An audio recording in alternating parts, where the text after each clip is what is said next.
Mula nang makilalang munting Aiza hanggang maging Ice Seguera, si Mommy Karing ang kanyang kasama. First big show ko to na wala sila. And si Mama, ano yun, laging nasa front row. Ni-revise ko yan tinanggal ko na yung regrets Parang siya talaga yung nag-push sa akin na, na mag-aral ng voice lessons.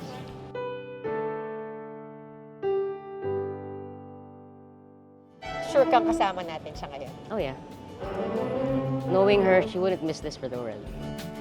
Hindi man daw kasing sikat ni Aiza kung paano siya nakilala, panahon na para magpakatotoo hanggang sa musika. I really have to embrace who I am. And of course, kasama dun yung pagpalit ng pangalan ko. Para ano? Para sa akin. It gives me a sense of empowerment.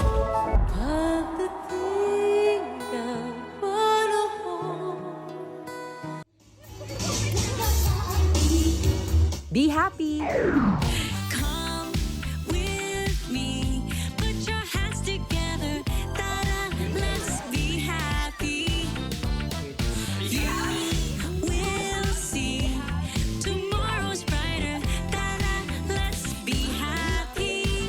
Pilipino tayo, kaya lumalaban tayong nakangiti. From Aiza to Ice. Paano nga ba tinatanggap ng mga fans ni Ice Seguera ang kanyang pagyakap sa kanyang totoong pagkatao? Tara, puntahan natin siya sa kanyang concert, Being Ice.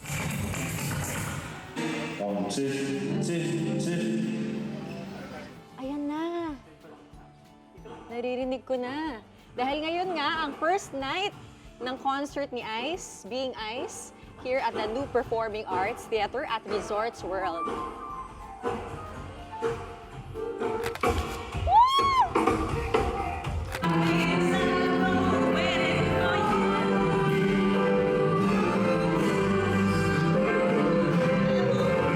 Malaking video kay Machine. Oh my God! Ang saya! Eh!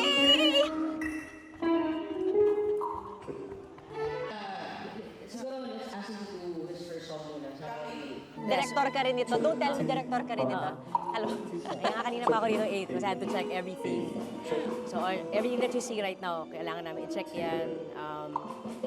Siyempre, gusto ko rin nandito ako para magbilis kumilos yung mga tao. Since birthday ko, parang video kay party siya talaga sa kalye. So, ayan, may mga pedicab dyan, may ano. And then, ito yung pinaka-machine natin. So, may mga tables and chairs din. Meron kami parang video kay Master. Just to ano lang, parang to pump up the crowd lang. Kasi di ba typically when you go to a concert, you sit and then you kind of sing along and then you clap. Pero ito kasi we want it experiential. So parang gusto na namin yung mga tao na okay, alam nila na kakanta sila, like loudly. And may mga parts na bababa ako, meron din kaming video kay Relay dito. And then, siguro, at hopefully by 8, if enough na yung tao nandito, then we start the pinaka-main show. Bakit ganito for the first day? Bakit video okay naisip mo? Ikaw rin concept? Si Liza yung concept talaga nito. Sa aming dalawa, siya yung creative director namin. So, she's the one who thinks of the concepts, ganyan. Well, itong video kits kasi, nagawa na namin to sa Music Museum, sa smaller venue. And I think one of our favorite shows kasi talagang it's very, for lack of a better term, talagang fan service siya. Oh, wow. Kasi talagang, the crowd jams with me. They really go up on stage. Yeah. Oh, yeah. So masaya siya. So parang, you want the first night to be that, to be fun, to be, well, kasi nga, since birthday, mag-birthday na rin ako. So parang, it's one big party. Parang gano'n. Second night is the more introspective one. So nandun yung new songs, andun yung journey ko from baby to now. Parang ganun siya. So, and it will be told through the songs. Ay, maganda yun. Yes. Pero di mo ba nagawa na rin yan dati? Kasi yung before, yung Becoming Ice, Becoming Ice, it's very, very targeted sa Ice the persona, not the personal Ice. So parang ngayon, I really want to let the people in. Like, this is who I am, this is how it is when I'm not on stage. Ito yung mga silent struggles ko.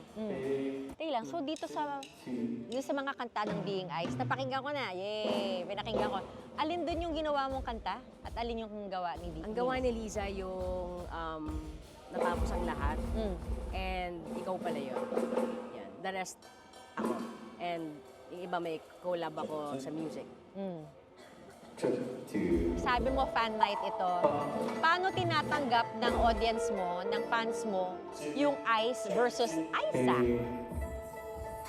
Alam mo, surprisingly, like, I would actually expect nun na the older generation, sila yung may hirapan kasi sila yung nakita sa akin mula bata pa ako. Pero alam mo, na-surprise ako ate na pag kunyari nakikita nila ako sa labas, sabi nila, uy, alam mo, fans mo pa ako nung bata ako, ganyan, nung bata ka. Hanggang ngayon, fan mo pa rin ako. Tapos minsan, kunyari, may iba na tatawag sa akin, Aiza. Tapos may sasabi sa kanila na same generation nila, uy, hindi na Aiza yan, Ice na siya ngayon. So sa akin, sobrang big thing yun. Na parang siguro yun lang, parang siguro hindi ko lang shinov sa mga throat nila na tawagin niyo ako Aiza. Alam mo, parang sinabi ko, this is who I am now. And, you know, if dumating din sila sa point na acceptance. Hindi hard sell, no? Yeah. Wala ka naman naging coming out party eh. Wala. I mean, I was interviewed, you know, when I came out. Pero siguro yun lang. Ang hindi ko lang ginawa is pilitin ko sila. Na dapat tanggapin niyo ako.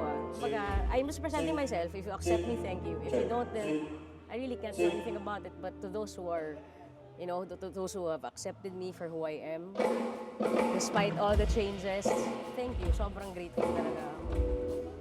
Ano nga bang kaibahan? Pangalan. Yun lang. Honestly, like, para feeling ko wala rin namang nagbago talaga. Eh, ba't kailangan baguhin?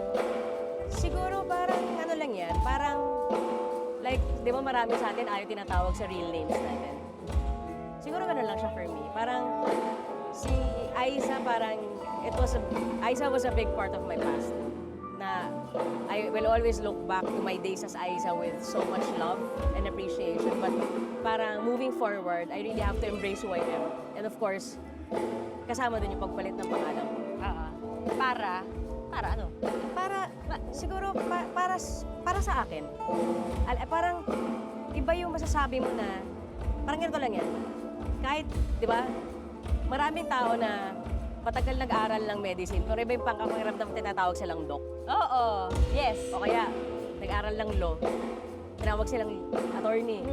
So, ganun siya. It's a sense, it gives me a sense of, siguro, empowerment. Yan. Pero yung Ice ba ngayon, yung Aiza ba was limiting for you? Yes, for me. I mean, hindi naman super, pero parang siguro kasi ang dami nakakabit kay Aiza. Na feeling ko, mabigat sa kanan. hindi na ako. Yan. Ngayon yung Ice parang moving forward. Moving forward, yeah. It's the new chapter talaga. I mean, tagal naman na ako nag-come out as Ice. Parang 2014 pa lang eh. It's almost, A decade. yeah, 11 years now. Pero parang, it's taking a while. Like, you know, like, marami pa rin na, you know, they still follow Ice. They follow Ice Sigera on Spotify, but they don't follow Ice. So parang, sabi ko nga kay Liza, parang I may have been in this industry for quite a long time na, but parang I have to treat myself as a new artist. Kasi as Ice, parang kailangan kong i-build ulit yung fan base ko eh. Pinapakinggan ko yung tugtog mo. Nakikita ko yung mga bago na parang may ilang bilyon yung ganyan. Siguro sa fan in me, mas gusto ko ikaw, yung Ice, yung music mo. Pero inisip ko parang hirap i-penetrate nung... Oh, honestly, syempre parang I'd be lying if I say na maganda naman yung mga nilabas namin, but parang ang konti nung ano. Pero, yun yun eh. I mean, parang if magsastuck ako dun sa ganung klaseng mindset, I don't think I'd be happy. And yun nga, di ba, parang siguro, as you mature, ang tanging ano mo na lang is, basehan mo is, okay ba? I've learned not to compare myself with others because, you know, the other people's music have probably, they have a bigger audience, mas talagang, syempre, especially now with P-pop, with boy bands, the girl bands and everything, talagang it's very pop. Syempre, mas marami nakaka-resonate. Pero yun nga, parang, hindi ko rin naman kaya yon. Parang ako, I'm happy because nakikita ko naman, like when I check, dumadami na rin yung nagpa-follow kay Ice. Those are my little wins, honestly. And mas gusto ko yun na kahit di sila ganun kadaming agad-agad, importante, it's growing. It's growing and it's not stopping, alam mo yun. So parang, and happy ako na whatever it is I'm putting out there, it's who I am. So happy ako dun na yung mga narinig nyo ngayon, yan si Ice. Saan pupunta to? Ewan ko. Saan pupunta yung... Actually, hindi man talaga natin alam. Honestly, ewan ko, I've never been the type of person who plans it. Parang, ako naniniwala ako na talagang may bigger picture na hindi talaga natin makikita. But ako, andun ako lagi sa, I've been operating sa ano na parang, happy ba ako dito? Nag-enjoy ba ako dito? Pag feeling ko, happy ako at nag-enjoy ako dito at feeling ko nag-grow ako, okay, game yan.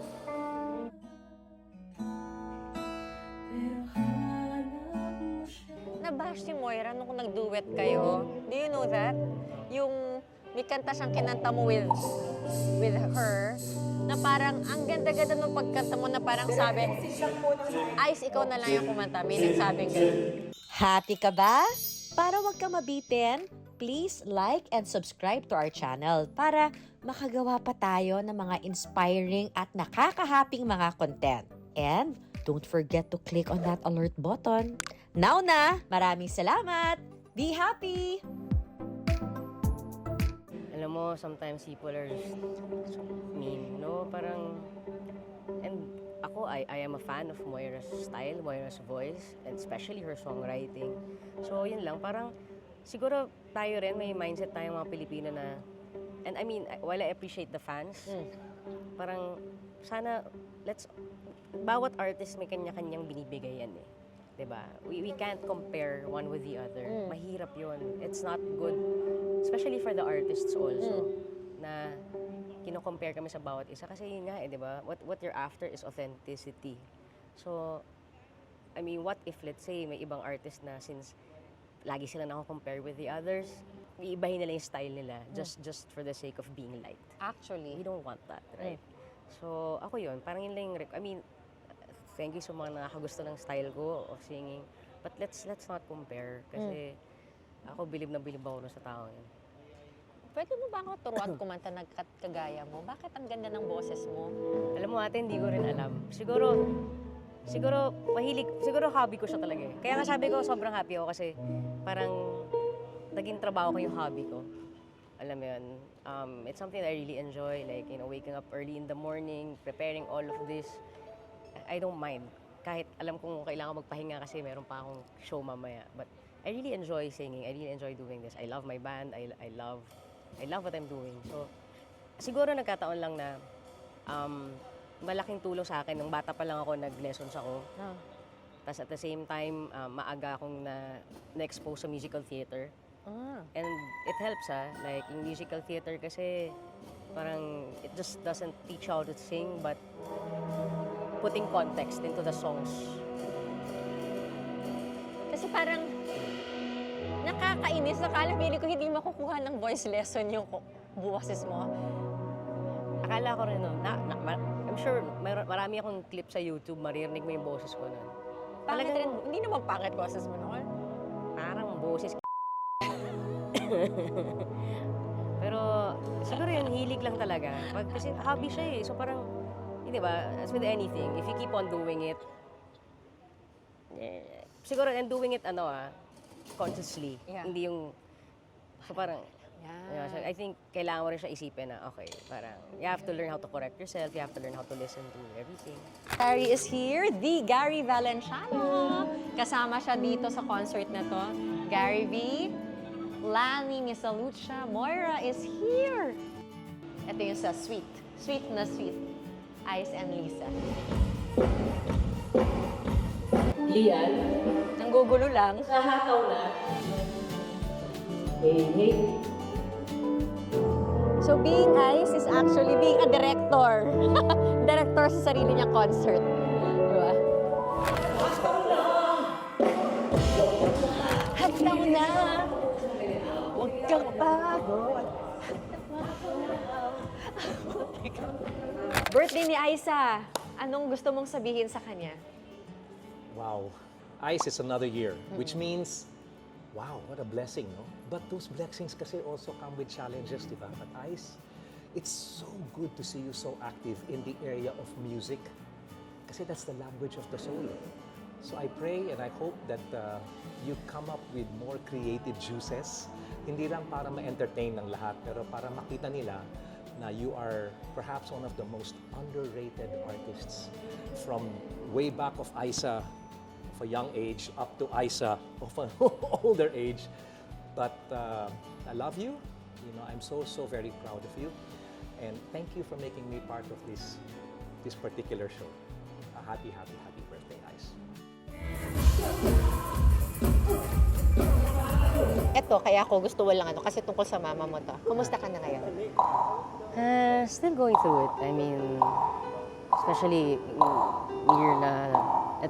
nearing the concert date. Alam mo yun, yung parang nahihirapan ako upuan yung script kasi, parang I'm getting emotional. So, kahapon, pumunta kami ni Liza sa bagong address nila mama. So, sa Columbarium. Wala lang, malaw lang ako. Siyempre, ano pa rin, parang first big show ko to na wala sila. So, and si mama, ano yan, laging nasa front row. Siya yung unang nakapansin ng boses mo. Oo, tsaka ano na siguro, parang she always believed na parang you should be more than just cute. Alam mo yun? Parang siya talaga yung nag-push sa akin na, sige lang, check niyo muna. Nag-push sa akin to learn, mag-aral ng voice lessons.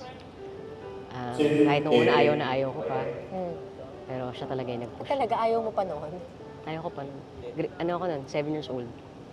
Ayaw ko pa nun. May bentahe ka pa noon nasa Child Oo, Star. pero siguro for her, parang for her, hindi ka habang buhay nandyan. Huwag mong asahang cute ka for life.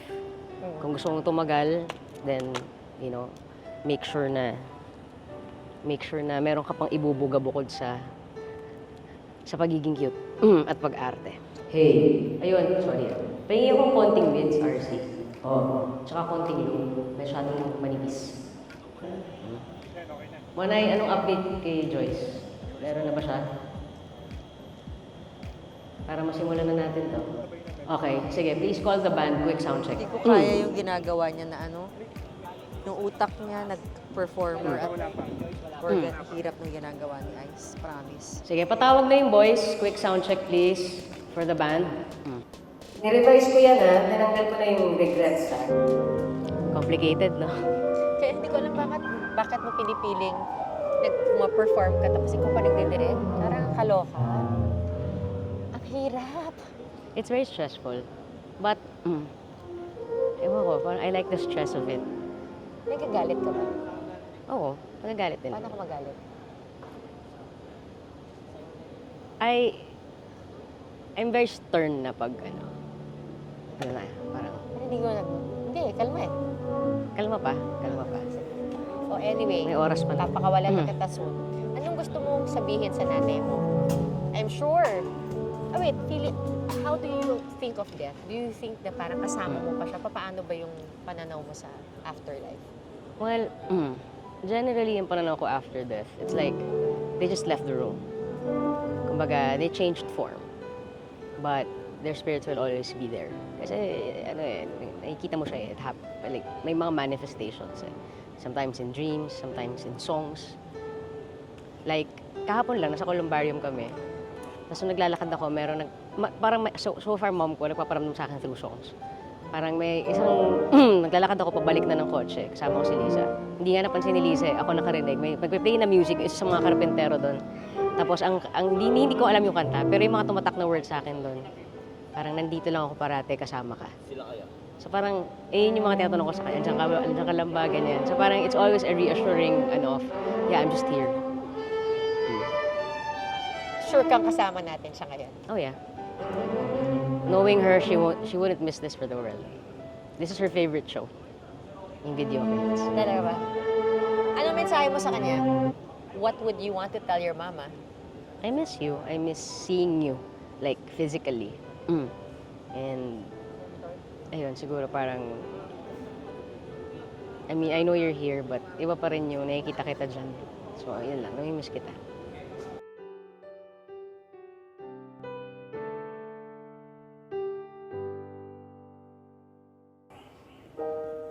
Oh, wala na KV to. Diretso to, Joyce, sa...